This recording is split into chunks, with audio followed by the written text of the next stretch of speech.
Bismillah, Assalamualaikum warahmatullahi wabarakatuh. Ini pertemuan pertama kita ya, dan di mata kuliah Manajemen Asuhan Kebidanan pada Ibu Nifas dan Menyusui. Nah, materi kali ini akan Ibu jelaskan yaitu tentang asuhan pasca persalinan dan menyusui. Kita akan bahas tentang bagaimana manajemen asuhan kebidanan pada Ibu Nifas itu sendiri. Tujuan pembelajaran kali ini Ibu akan bagi dua. Yang pertama yang kita bahas ada 4 jenis, yaitu mahasiswa mampu melakukan pengumpulan dengan anamnesis dan melakukan pemeriksaan umum, pemeriksaan objektif, dan pemeriksaan penunjang dasar lainnya. Yang kedua itu melakukan interpretasi data, merumuskan, mendiagnosa dan mengidentifikasi masalah. Kemudian mahasiswa mampu mengidentifikasi diagnosa dan atau masalah potensial, dan yang terakhir yaitu mengidentifikasi kebutuhan akan tindakan segera. Nah, 4 jenis ini kita akan bahas pada hari ini. Kita akan bahas satu persatu, apa itu pengumpulan data, terus bagaimana menegakkan diagnosa dan menegakkan masalah, bagaimana bisa kita menentukan diagnosa potensial atau masalah potensial yang terjadi pada Ibu Nifas, dan bagaimana kita mengidentifikasi bahwa Ibu Nifas ini membutuhkan tindakan segera. Nah, itu akan kita bahas satu persatu. Tapi sebelumnya, yang perlu kalian pahami adalah kalian harus paham dulu apa itu pengertian nifas, tahapan masa nifas, apa aja perubahan fisiologi, psikologi pada masa nifas, terus kebutuhan apa aja yang dibutuhkan ibu selama masa nifas, tanda-tanda bahaya pada masa nifas, komplikasi pada nifas, dan manajemen laktasi.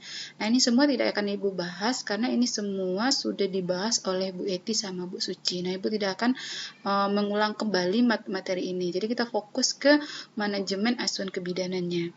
Tapi kalau kalian nggak paham di sini, di materi ini, maka kalian akan kesulitan dalam membuat manajemen asuhan kebidanan pada Ibu Nifas. Jadi harus paham dulu nih beberapa materi ini. Kita lanjut. Apa sih asuhan kebidanan pada Ibu Nifas ini, atau boleh dikenal dengan asuhan kebidanan pada Ibu postpartum? Apa itu artinya? Nah, kita lihat dulu apa itu asuhan ibu pada masa nifas. Asuhan ibu pada masa nifas ini asuhan yang diberikan pada ibu segera setelah kelahiran sampai 6 minggu setelah kelahiran. Nah, sebagaimana pengertian ibu nifas adalah ibu yang setelah melahirkan sampai 6 minggu setelah kelahiran atau sampai alat reproduksi kembali seperti normal kembali atau sebelum keadaan hamil. Nah, begitulah asuhannya. Asuhan ini diberikan selama ibu setelah melahirkan atau segera setelah melahirkan sampai 6 minggu setelah kelahiran atau 6 minggu postpartum. Nah, selama itu kita harus memberikan asuhan yang adekuat terstandar pada ibu segera setelah melahirkan dengan memperhatikan riwayat selama kehamilan, dalam persalinan, dan keadaan segera setelah melahirkan. Jadi asuhan yang kita berikan itu harus adekuat, harus standar, tidak asuhan yang abal-abal, tidak memberikan asuhan yang sembarangan pada ibu nifas ini. Jadi asuhan ibu nifas ini kita harus melihat kajian ke belakang, bagaimana riwayat saat kehamilannya, bagaimana proses persalinannya, dan keadaan setelah melahirkan itu. Nah, dari semuanya itu baru bisa kita dapat menentukan asuhan apa yang tepat kita berikan kepada ibu nifas tersebut. Jadi setiap ibu nifas itu berbeda, atau setiap ibu nifas itu perlakuannya berbeda diberikan oleh seorang bidan. Karena apa? Nih kita lihat dari riwayat selama kehamilannya, dari proses persalinannya, dari keadaan segera setelah melahirkan. Jadi selama kehamilan, persalinan, keadaan segera melahirkan ini setiap ibu itu berbeda-beda yang dialami, tidak sama. Nah, kita lihat apa peran dan tanggung jawab bidan. Nah, kita harus tahu dulu peran dan tanggung jawabnya. Kita nggak bisa langsung seorang bidan langsung memberikan asuhan kepada ibu nifas. Tapi seorang bidan itu harus tahu dulu peran dan tanggung jawabnya bidan itu selama masa nifas. Yang pertama itu memberi dukungan secara berkesinambungan selama masa nifas. Jadi memberi dukungan itu nggak cuma sampai setelah melahirkan saja atau 2 jam setelah melahirkan saja, enggak. Jadi dia berkesinambungan, jadi saling berkesinambungan dari dia setelah melahirkan sampai 6 minggu postpartum. Jadi dia berkelanjutan dia asuhan yang diberikan. Yang kemudian bidan itu sebagai promotor hubungan antara ibu dan bayi serta keluarga. Jadi bidan itu sebagai promotor atau sebagai pembimbing antara hubungan ibu dan bayi, sehingga bonding attachment atau hubungan antara ibu dan bayi itu baik. Nah, itulah gunanya bidan. Kemudian mendorong ibu untuk menyusui bayinya dengan meningkatkan rasa nyaman. Nah, bidan harus mendorong atau mendukung ibu dalam menyusui bayinya dengan meningkatkan rasa nyaman ibu selama menyusui. Karena apa? Menyusui bayinya, menyusui tidak akan berhasil kalau ibunya sendiri belum nyaman dalam proses menyusui itu. Yang kemudian membuat kebijakan dan perencanaan program. Nah, bidan tidak hanya memberikan asuhan saja kepada ibu, tapi bidan juga membuat kebijakan atau perencanaan program bagaimana yang bagusnya sehingga kualitas ibu nifas itu meningkat. Jadi sehingga kesehatan selama ibu nifas itu meningkat. Jadi bidan juga membuat kebijakan dan perencanaan program yang bagus untuk ibu nifas. Kemudian peran yang lain itu yaitu mendeteksi komplikasi dan perlunya rujukan. Jadi bidan juga harus bisa mendeteksi komplikasi-komplikasi yang terjadi pada ibu nifas tersebut. Kapan perlu, kalau terjadi komplikasi yang tidak bisa ditangani oleh bidan, maka bidan wajib merujuknya ke tenaga kesehatan yang lebih tinggi lagi, atau mungkin bekerja sama dengan dokter. Nah, itu dia. Jadi bidan itu harus bisa, makanya tadi materinya yang harus paham itu harus bisa mengidentifikasi komplikasi selama masa nifas, baik dalam bentuk fisiologi maupun dalam bentuk psikologinya. Kemudian bidan juga harus mampu memberikan konseling. Nah, konseling yang bagaimana yang harus diberikan pada ibu nifas? Mungkin aja nutrisi. Konseling nutrisi itu konseling seluruh kebutuhan atau kebutuhan yang dibutuhkan oleh ibu nifas. Apa aja kebutuhan ibu nifasnya, bidan harus bisa memberikan konselingnya. Contohnya nutrisi, istirahat, tanda-tanda bahaya, ya kan, banyak konseling KB. Nah, itu semuanya, semua konseling yang dibutuhkan oleh ibu nifas itu, jadi bidan harus bisa memberikan konselingnya. Kemudian melakukan manajemen asuhan. Nah, setelah kita identifikasi, maka bidan akan melakukan manajemen asuhan kebidanan tentang ibu nifas. Kemudian memberikan asuhan secara profesional. Jadi harus benar-benar profesional dalam memberikan asuhan kebidanan. Dan kita akan bahas yang di sini, yaitu melakukan manajemen asuhan kebidanan.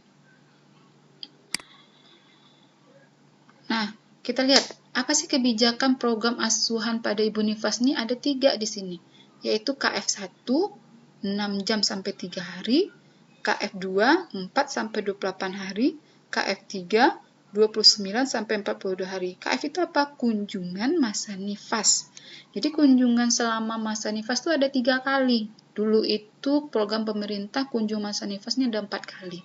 Tapi untuk perkembangan dari ilmu pendidikan, maka dari kajian dari klien atau ibu nifas itu sendiri, maka pemerintah buat kebijakan baru, yaitu melakukan kunjungan cukup 3 kali. Nah, ini dia.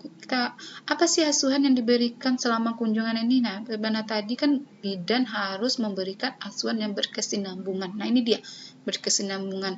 Pertama KF1, kemudian lanjut ke KF2, kemudian lanjut ke KF3. Nah, dia berkesinambungan asuhan yang diberikan. Jadi tidak lepas, KF1 aja udah selesai, tidak. Nah, kita lihat asuhan apa yang diberikan pada masa nifas pada KF1 dan 2. Nah, pada prinsipnya KF1 dan 2 ini sama asuhan yang diberikan, tidak beda. Yang pertama itu memastikan involusi uterus berjalan normal. Bagaimana memastikan uterus ini berjalan normal? Nah, kita lihat bagaimana apakah kontraksinya bagus, kemudian apakah ibu mengalami perdarahan postpartum. Nah, kalau seandainya kontraksinya bagus, otomatis ibu tidak akan mengalami perdarahan postpartum, karena kontraksi itu menyebabkan penghentian perdarahan pada ibu nifas. Kemudian apa? Kemudian menilai adanya tanda-tanda demam, infeksi, perdarahan abnormal. Ini apa? Menilai tanda-tanda bahaya pada masa nifas. Nah, ini dia. Kemudian memastikan ibu untuk mendapatkan istirahat yang cukup. Nah, untuk KF1 kedua ini kita harus pastikan ibu ini dapat istirahat yang cukup. Apalagi KF1 itu 6 jam sampai 3 hari postpartum. Nah, di 6 jam itu ibu masih lelah setelah proses persalinan. Jadi dia butuh istirahat.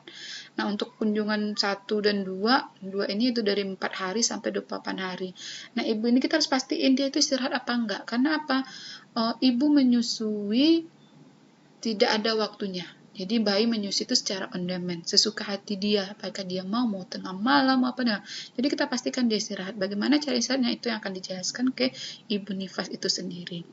Kemudian memastikan ibu untuk mendapatkan makanan yang bergizi. Nah, ini harus kita pastikan. Karena apa? Bayi menyusui pada ibu, bayi mendapatkan gizi pada ibu. Nah, makanya kita harus pastikan gizi ibu ini tercukupi sehingga nutrisi yang didapatkan bayi juga akan tercukupi. Memastikan ibu menyusui dengan baik dan memperlihatkan tanda-tanda yang penyulit. Nah, ini fokusnya ini kita ke KF2. Kenapa? Ini udah di rumah. Jadi kita harus pastikan ibu ini apakah menyusui udah baik, terus apakah ada tanda penyulitnya, tentunya ada payudara bengkak, ya kan, ada mastitis. Nah, itu kita lihat penyulitnya, atau mungkin bayi tidak mau menyusui. Nah, kita lihat apa penyebabnya. Kita lihat itu semuanya, itu asuhan yang diberikan. Kemudian memberikan konseling. Nah, konseling apa yang kita berikan pada KF1 dan 2 ini? Tentunya apa? Perawatan tali pusat, perawatan bayi baru lahir, ya kan? Terus nutrisi. Nah, itu semuanya adalah konseling yang dibutuhkan ibu selama masa nifas, yaitu khususnya di kunjungan 1 dan 2. Nah, kita lihat kunjungan 3. Asuhan apa yang kita berikan? Ada 3 sini. Yang pertama itu menanyakan apakah ibu menanyakan pada ibu tentang penyulit yang ia alami. Jadi kita tanyakan masalah apa yang dialami ibu selama masa nifas sampai kita masa kunjungan itu. Kita tanyakan semuanya. Kemudian memberikan konseling untuk KB secara dini. Nah, untuk KB jangan kalian berikan pada kunjungan 1 dan 2, ibu belum butuh. Nah, makanya pada kunjungan 3 baru ibu butuh, baru kita berikan konseling KB. Kemudian imunisasi. Imunisasi ini khusus kepada bayinya ya, pada ibu nifas tidak ada imunisasi. Senam nifas, tanda-tanda bahaya yang dialami ibu dan bayi, khususnya untuk KF3. Nah, mengenai konseling KB ini yang kita berikan itu adalah KB yang tidak mengganggu produksi ASI. Nah, itu khususnya. Jangan semua KB yang kalian berikan konseling, karena ibu tidak akan paham itu semua. Jadi, memberikan konseling KB ini adalah jelaskan jenis KB yang tidak mempengaruhi produksi ASI.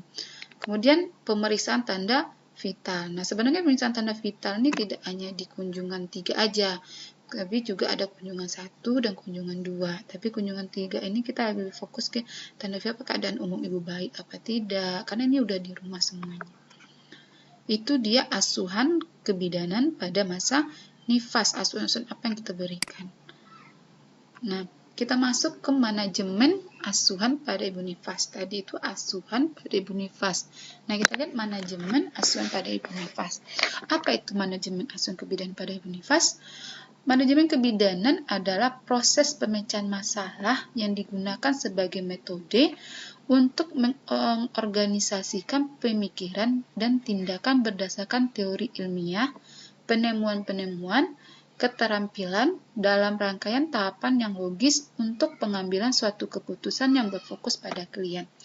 Nah, jadi manajemen asuhan kebidanan ini suatu metode untuk mengorganisasi pemikiran atau tindakan. Jadi tidak hanya dari apa yang kita temukan, tapi juga kita harus melihat ke teori ilmiahnya bagaimana, terus penemuan-penemuan atau penelitian-penelitian orang lain. Jadi kita harus kaitkan semuanya. Itulah manajemen asuhan pada ibu nifas.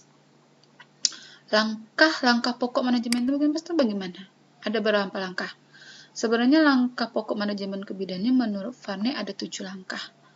Jadi yang pertama itu ada pengkajian data, interpretasi data dasar, identifikasi diagnosa dan masalah potensial, identifikasi kebutuhan segera, intervensi atau perencanaan, implementasi, atau pelaksanaan, dan evaluasi. Itu mengevaluasi asuhan yang kita berikan. Nah, untuk kali ini, pertama ini kita bahas yang ini, pengkajian data, interpretasi data dasar, identifikasi diagnosa potensial, kemudian identifikasi kebutuhan segera. Untuk intervensi, implementasi, dan evaluasi kita bahas di pertemuan berikutnya ya. Jadi kita fokus yang 4 ini aja dulu. Ya, kita fokus yang 4 ini saja. Kita lihat satu persatu, pengkajian data. Pengkajian data itu apa? Mengumpulkan semua data yang dibutuhkan untuk mengevaluasi keadaan pasien. Jadi mengumpulkan semua data yang kita butuhkan. Jadi kita mendapatkan data itu tidak dari data abal-abalan. Jadi tidak dari data sembarang-sembarangan. Jadi kita benar-benar harus mengumpulkan data yang dibutuhkan untuk mengevaluasi keadaan pasien ini, untuk menilai apakah pasien ini dalam keadaan baik atau pasien ini dalam keadaan tidak baik. Kemudian merupakan langkah pertama untuk mengumpulkan semua informasi akurat dari sumber yang berkaitan dengan kondisi pasien. Jadi semua informasi itu harus akurat ya, jangan tidak akurat. Nah, dari pengkajian data ini kita bahas dengan ada 2 jenis, yaitu ada data subjektif dan data objektif. Nah, kita akan bahas apa itu data subjektif dan apa itu data objektif. Nah, data subjektif ini data yang didapatkan dari klien, keluarga, tenaga kesehatan lainnya, kemudian data dari rekam medis sebelumnya. Jadi semuanya ini adalah data subjektif. Jadi semua data yang kalian dapatkan dari klien, kalian dapatkan dari keluarga, dari tenaga kesehatan lainnya, rekam medis, itu semuanya adalah data subjektif, jadi bukan data objektif. Nah, data objektif itu sendiri apa?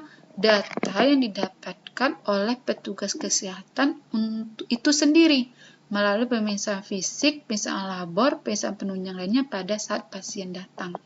Nah, jadi data objektif ini data yang kalian dapatkan dari pemeriksaan fisik, laboratorium, pemeriksaan penunjang lainnya, bukan data dari klien, keluarga, atau tenaga kesehatan lainnya atau rekam medis. Jadi kalau ada data yang contohnya gini, hari kemarin dia melakukan pemeriksaan ke tenaga medis lainnya, bukan kita.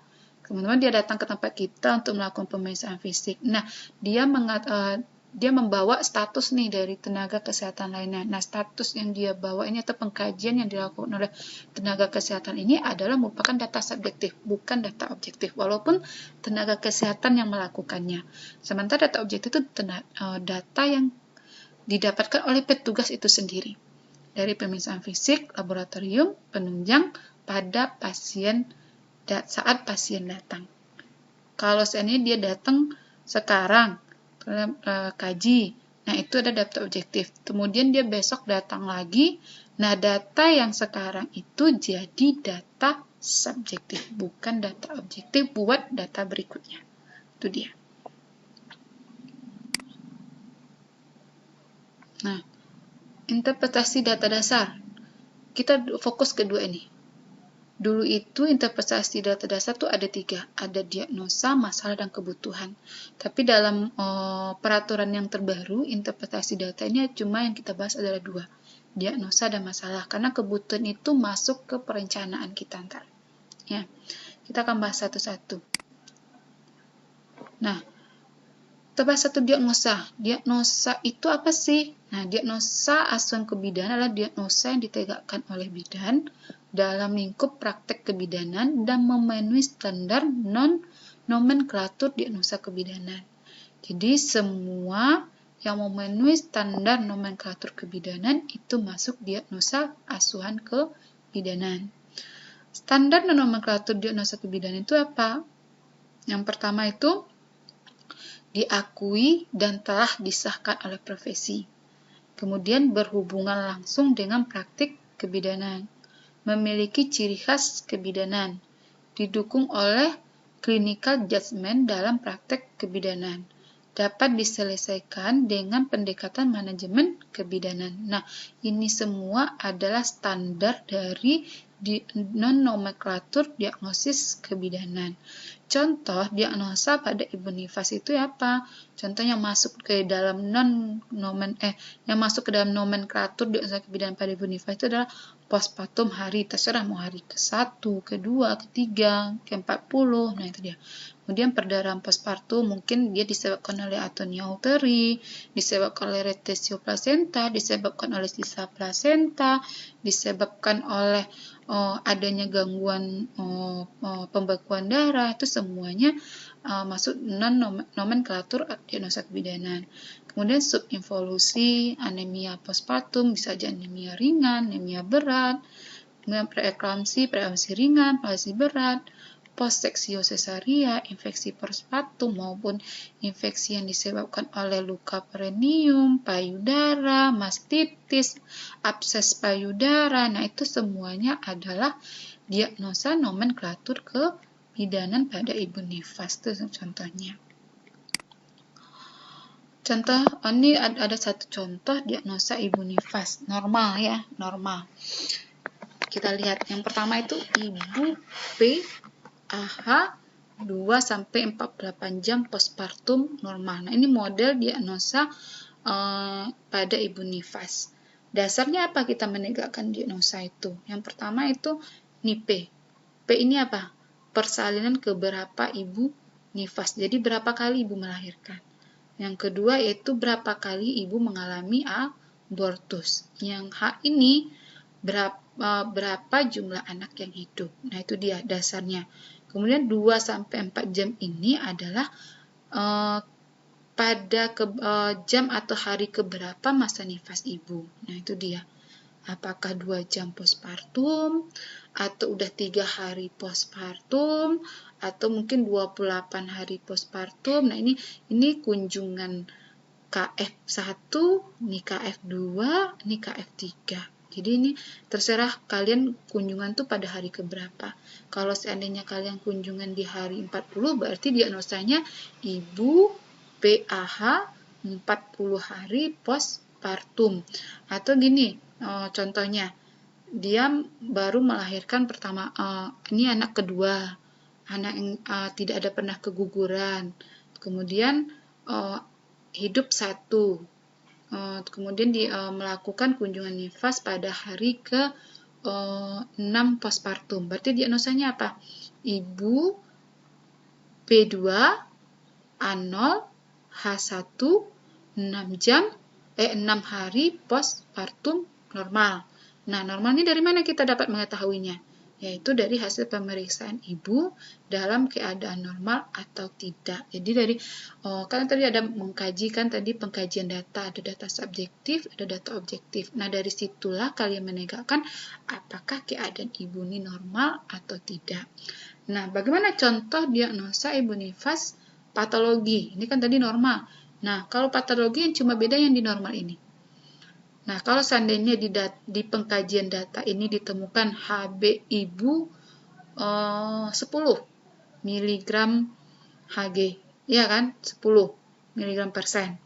Nah, berarti diagnosanya apa?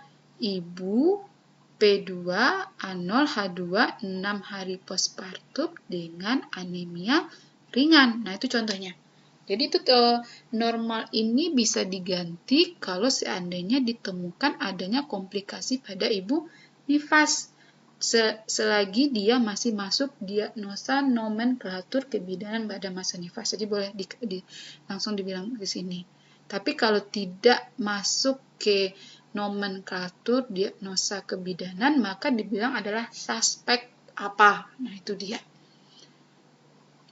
Itu bedanya. Tapi kalau dia masuk dari nomenklatur diagnosa kebidanan, kita bisa cantumkan langsung. Contohnya ibunya mengalami anemia ringan, berarti ibu PAH 2 jam postpartum dengan anemia ringan. Jadi normalnya hilang. Nah, itu dia contohnya. Kemudian kita masuk masalah. Tadi udah diagnosa. Jadi ada 2 tadi kan, identifikasi, diagnosa, masalah. Iya kan? Kita interpretasi data, ada diagnosa, ada masalah. Nah, sekarang masalahnya. Apa sih masalah pada ibu nifas? Nah, masalah ini sering berkaitan dengan pengalaman wanita yang diidentifikasi oleh bidan. Atau mungkin masalah ini yang berkaitan dengan yang dialami wanita itu tersebut, tapi teridentifikasi oleh bidan. Nah, masalah ini sering menyertai diagnosa. Jadi dia selalu sering menyertai diagnosa. Contohnya apa? Masalah pada masa ibu nifas nih. Ibu merasakan nyeri pada luka perineum. Atau ibu merasa sedih, kehilangan nafsu makan, ibu merasa lemah, dan lainnya. Nah, ini merupakan beberapa contoh tentang masalah. Jadi intinya itu adalah masalah ini semua yang dirasakan ibu yang tidak termasuk dalam diagnosa nomenklatur. Jadi ini kan nyeri pada luka perineum ini, nyeri ini bukan diagnosa nomenklatur. Yang diagnosa nomenklatur adalah infeksi postpartum. Sementara infeksi postpartum ciri-cirinya apa? Demam, adanya nyeri, adanya merah, bengkak, bernanah, itu diagnosa, itu infeksi postpartum. Tetapi ibu cuma merasakan nyeri. Jadi nyeri ini bukan diagnosa nomenklatur. Nah, itu makanya dia masuk ke dalam masalah, bukan masuk ke diagnosa. Kemudian ibu merasa sedih. Nah, di diagnosa nomenklatur nggak ada sedih, nggak ada ibu merasakan sedih, ada kehilangan nafsu makan, nggak ada ibu merasa lemah. Nah, itu tidak ada. Yang ada itu apa? Ibu anemia, ibu preeklamsi. Nah, itu dia. Itu diagnosa nomenklatur, itu masuk diagnosa. Tapi ini semuanya ini adalah masuk masalah. Nah, masalah itu tadi apa? Semua yang dirasakan ibu yang tidak termasuk ke dalam diagnosa nomenklatur. Nah, ini baik secara biologi, psikologi, sosial, kultural, dan agama. Itu semuanya adalah termasuk masalah. Walaupun yang ibu rasakan itu menurut kita adalah normal. Contohnya gini, ibu merasakan nyeri pada luka perineum. Pada ibu nifas normal nggak nyeri pada luka perineum? Normal kan? Nah, tapi bagi ibu itu ada masalah. Jadi harus kita atasi. Nah, walaupun menurut kita nyeri yang ibu rasakan ini adalah hal yang normal. Nah, itu dia. Jadi benar-benar harus diatasi. Walaupun itu menurut kita normal. Itu adalah masalah. Nah, kita masuk identifikasi, diagnosa, dan masalah potensial. Pada langkah ini, bidan mengidentifikasi masalah atau diagnosa potensial yang akan mungkin terjadi berdasarkan rangkaian masalah dan diagnosa yang telah diidentifikasi. Jadi dari tadi kan diagnosa dan masalah ini kita dapatkan dari pengkajian data. Nah, diagnosa dan masalah potensial ini kita dapatkan dari masalah dan diagnosa tadi atau interpretasi data. Nah, langkah ini mampu mengantisipasi masalah potensial. Nah, pada langkah ini bidan harus mampu mengantisipasi masalah potensial yang terjadi. Bila mungkin, bidan melakukan pencegahan yang mungkin terjadi. Diharapkan bidan sudah siap menghadapi apabila kemungkinan diagnosa itu terjadi. Jadi identifikasi diagnosa dan masalah potensial. Jadi diagnosa atau masalah potensial ini akan muncul kalau seandainya di diagnosa atau masalah kita temukan yang patologi. Contohnya gini. Ibu pada diagnosa atau interpretasi data di diagnosanya kita temukan ibu nifas dengan anemia ringan. Nah, diagnosa potensialnya apa? Apa yang kita takutkan yang akan mungkin terjadi pada ibu nifas ini? Ibu nifas ini awalnya sudah terdiagnosa dengan anemia ringan. Nah, kemungkinan yang akan terjadi kalau tidak segera diatasin apa? Anemia berat kan? Nah, itu dia. Berarti diagnosa potensialnya atau diagnosa atau masalah potensial adalah anemia berat. Nah, itu dia. Contoh lain, contohnya ibu nifas diagnosa dengan ibu P2 A0 H1 6 jam postpartum ya kan, dengan preeklamsi ringan. Nah, apa diagnosa potensialnya? Yang kemungkinan tadi yang kita takutkan apa? Preeklamsi berat kan? Takut ibu ini kalau seandainya tidak segera kita atasi, ibu ini akan mengalami preeklamsi berat. Nah, itu dia diagnosa potensialnya.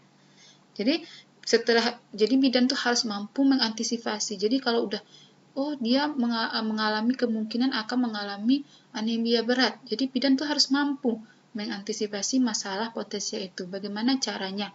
Yaitu bidan juga harus mampu untuk pencegahannya supaya tidak terjadi nih diagnosa potensial yang kita takutkan.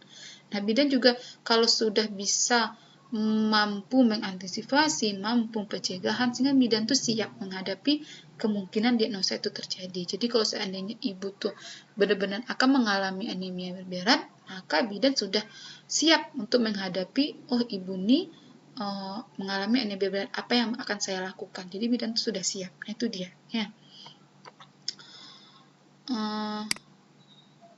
Nah, kita masuk materi yang terakhir untuk hari ini. Antisipasi tindakan segera dan kolaborasi. Antisipasi tindakan segera yang dilakukan setelah adanya identifikasi terlebih dahulu, agar bisa memberikan tindakan segera yang tepat oleh seorang bidan, apakah akan dikonsultasikan atau ditangani secara mandiri, bersama, atau kolaborasi dengan tenaga kesehatan lainnya, atau perlu dilakukan rujukan tergantung dari kondisi pasien. Nah, seperti yang tadi, jadi makanya dia harus berkesinambungan kan dari diagnosa. Ibu ini didiagnosa dengan anemia ringan.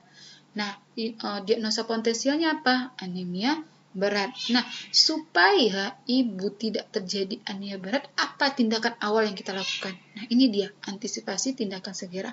Ataupun kalau seandainya dia sudah mengalami anemia berat, apa tindakan segera? Berarti kalau ibunya udah mengalami anemia berat, berarti kita harus melakukan kolaborasi dengan dokter. Kalau perlu, rujuk pasien. Nah, sebelum rujuk, apa tindakan yang kita lakukan? Mungkin pasang infus, memberikan konseling, apa yang perlu dibutuhkan ibu selama rujukan. Nah, itu dia. Contohnya ibu kejang. Ini harus segera dilakukan tindakan untuk mengantisipasi kejang dan segera kolaborasi rujukan ibu untuk perawatan selanjutnya. Nah, seandainya ibu tuh ditemukan kejang, kejangnya kenapa? Itu mungkin tensi tinggi. Kalau udah tensi tinggi, ibu kejang berarti ibu mengalami eklamsi.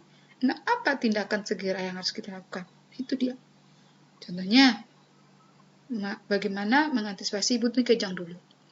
Udah kejangnya teratasi, baru kita segera kolaborasi rujuk pasien untuk perawatan selanjutnya. Jadi jangan rujuk dulu. Tindakan apa yang segera yang kita lakukan sebelum melakukan rujukan? Tindakan apa yang kita lakukan segera sebelum kita berkolaborasi dengan tenaga kesehatan lainnya? Jadi contoh lainnya yaitu ibu tiba-tiba mengalami perdarahan. Lakukan tindakan segera sesuai dengan kondisi pasien. Nah, seandainya gini, ibu tiba-tiba mengalami perdarahan. Kita identifikasi, ternyata kontraksi ibu tidak bagus. Kontraksi ibu tidak bagus, kita udah mikir, berarti ibu ini mengalami atonia uteri. Tindakan apa yang segera kita lakukan untuk tindakan atonia uteri ini? Ya kan? Yang pertama itu mungkin masase uterus. Nah, itu kita lakukan tindakan segera sesuai dengan kondisi pasien. Itu dia. Jadi, benar-benar lakukan tindakan segera, baru lakukan selanjutnya tindakan selanjutnya. Nah, itu dia. Oke, sampai di situ pembahasan ibu untuk kali ini. Kita akan lanjut pada jadwal berikutnya. Kita pahami dulu sampai di sini. Kalau ada yang bertanya, silakan komen di bawah ini.